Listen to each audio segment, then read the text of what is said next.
Alhamdulillahi Rabbil Alameen. Wassalatu wassalamu ala sayyidil mursaleen wa ala alihi wa ashabihi ajma'in. Amma ba'd. My brothers and my sisters, an added virtue of the month of Sha'ban is where the Prophet sallallahu alaihi wasallam says, Inna Allaha la yatillu fi laylatin nisfi min Sha'ban fayaghfiru li jami'i khalqihi illa li mushrikin aw mushahinin. But the Prophet sallallahu alaihi wasallam is telling us in this hadith that on the night of the feast forgives them all except two, a mushrik and a mushahin. A mushrik is a polytheist, one who commits shirk, who associate partners with Allah.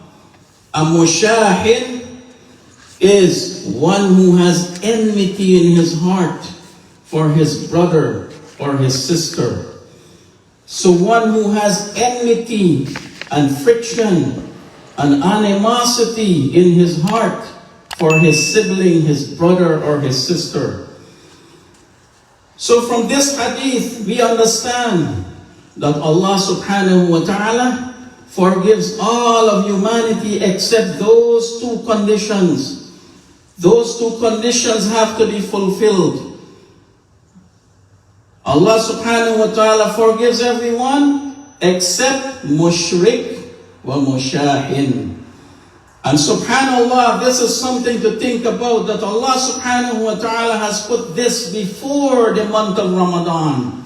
Here is your chance to get ready for the month of Ramadan and to seek forgiveness in Allah subhanahu wa ta'ala. It's open and available to everybody. All you need to do is to fix your connection with Allah, to fix yourself, fix what is between you and Allah, and fix what is between you and humanity. And when you do that, you receive Allah's forgiveness and get ready for what will follow in the month of Ramadan. So you need to fix what is between you and Allah internally and externally. Do you worship Allah subhanahu wa ta'ala alone? Do you invoke Allah? Do you make dua to Allah subhanahu wa ta'ala alone? Do you place your trust in Allah subhanahu wa ta'ala alone? Do you commit major shirk or minor shirk or shirk or khafi, hidden shirk? Then we need to fix it. We need to fix that. If you are not putting your trust in Allah, now is the time to place your trust in Allah subhanahu wa ta'ala only. Make dua to Allah subhanahu wa ta'ala to help you. So as you're going through Sha'ban, you're trying to fix it and you're trying to achieve both goals, to seek forgiveness in Allah subhanahu wa ta'ala and at the same time to prepare for Ramadan. And you want to get closer to Allah subhanahu wa ta'ala and cleanse yourself and free your life of any shirk, any association of partners with Allah, any forms of tawakkul in others. We have to be fully convinced in our heart. You need help? Seek help from Allah subhanahu wa ta'ala. You need something? Cry out to Allah subhanahu wa ta'ala.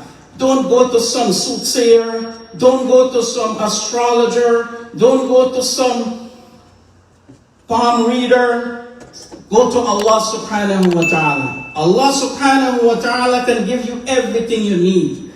So you have to have the firm conviction in Allah subhanahu wa ta'ala. So you need to fix that. Fix that connection between you and Allah. And then you have to also take care of the other condition. Shahna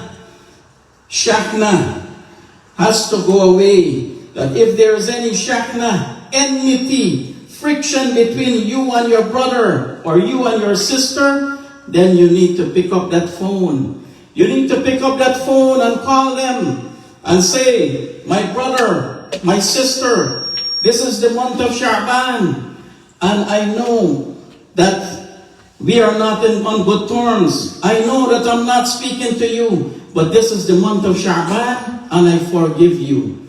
And I would like you to forgive me. So we need to pick up that phone, and better if we could visit them and try to mend matters between brothers and sisters, between brothers and brothers. Because you don't want, when Allah subhanahu wa ta'ala is going to forgive all of mankind, then you would left as a loser.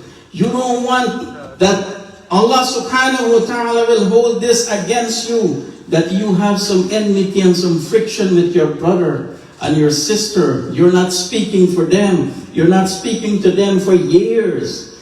You have to pick up the phone and you have to fix that, my brothers and my sisters. Because you have to remember, you want Allah subhanahu wa ta'ala to forgive you, but then you have to forgive others as well. أَلَا تُحِبُّونَ أَن يَغْفِرَ اللَّهُ لَكُمْ. That don't you want Allah to forgive you? Allah subhanahu wa ta'ala forgives and forget. Who are we? We need to forgive and forget also, my brothers and my sisters. So, while you're asking Allah in Sha'ban and in Ramadan to forgive you, that you need to fix whatever problems you have with your siblings, ask them also to forgive you. And also, we need to put all of this in our preparation for Ramadan. That Allah subhanahu wa ta'ala gave us this month to prepare for Ramadan. So let us utilize it. Let us use it. Don't wait for Ramadan to start. I can't overemphasize that don't wait for Ramadan to start, because when Ramadan starts and you lose the first day and second day and third day, you don't know which day Allah will forgive you. You don't know, you want to ask Allah forgiveness on the second day, and then you miss the first day that Allah would have forgiven you. You don't know if Allah will forgive you on the 29th or the 30th of Ramadan. So every day you have to ask Allah subhanahu wa ta'ala to forgive you. So we pray, we ask Allah subhanahu wa ta'ala. We ask Allah the most merciful, oh Allah, we ask you that you bless the month of Sha'ban for us. Make us, Ya Allah, make us of those who are prepared for the month of Ramadan in the month of Sha'ban. Make us, Ya Allah, get ready for it with Quran, with Salah, with Sadaqah, with charity, with Qiyam, with Dua, with Azkar, and whatever pleases you, Ya Arhamar Rahimeen. Make us of those whose du'as are accepted in Sha'ban and Ramadan. Ya Allah, grant us life that we will be able to reach the month of Ramadan, to be forgiven in the month of Ramadan. Ya Allah, make us of those who have cleansed their hearts and their bodies from shirk, and cleansed their hearts and bodies from enmity, that we will be forgiven on the 15th of Sha'ban when you look at us, Ya Rabbal Alameen. Ya Allah, we ask you that you bless us and accept our dua, accept our good deeds, and bless our families and bless all the Muslims, Ya Arhamar Rahimeen. Oh Allah, forgive all of us our sins, those we know about and those we do not know about. Oh Allah, we ask of you, grant us sincere repentance, so that we stay away from the haram, we stay away from our bad habits, and we get closer and closer to you. Ameen, Ya Rabbal Alameen. Rabbana atina fid dunya hasanah, wa fil akhirati hasanah, wa qina adhaban nar. Allahumma inna nas'aluka hubbak, wa hubba man yuhibbuk, wa hubba amalin yuqarribu ila hubbik, Ya Hayyu Ya Qayyum. Allahumma inna nas'aluka al-jannata wa ma qarraba ilayha min qawlin wa amal. ونعوذ بك من النار وما قرب إليها من قول وعمل ونسألك الخير ما سألك عبدك محمد صلى الله عليه وسلم ونعوذ بك من الشر ما استعاذك منه عبدك محمد صلى الله عليه وسلم اللهم يا مقلب القلوب ثبت قلوبنا على دينك اللهم يا مصرف القلوب صرف قلوبنا على طاعتك يا حي يا قيوم وبرحمتك نستغيث أصلح لنا شأننا كله ولا تكلنا إلى أنفسنا طرفة عين وصلى الله وسلم على نبينا محمد وعلى آله وصحبه أجمعين وأقيموا الصلاة. درب قويم دربنا درب قويم بالهدى القرآني.